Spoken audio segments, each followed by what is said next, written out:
may check na naman. Hello, sir. Hello, Ano pong pangalan niyo, sir? my name is Christian, Ano pong trabaho niyo? businessman Businessman? Ano yung negosyo mo, Sir Christian? sa construction. Construction. Pero ginagawa mo pa nitong House of Franchise. Yes. Magkano yung kinita mo dito sa House of Franchise? Ngayon, 1 week, 41,850. 41,850. Sir Christian, nahirapan ka ba dito sa business natin? Hindi, kasi yung company, sila na nagpo-provide ng trainings and seminars, tas yung system nila sobrang ganda. Unlike sa negosyo ko, ako lahat yung nag-iisip, ako lahat nagmo-monitor.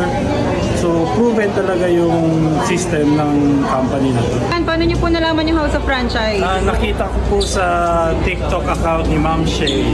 Thank you, Ma'am Shay. Nakita ko yung TikTok account mo. So, ngayon, meron ako additional income. Ayan, congratulations! Thank you.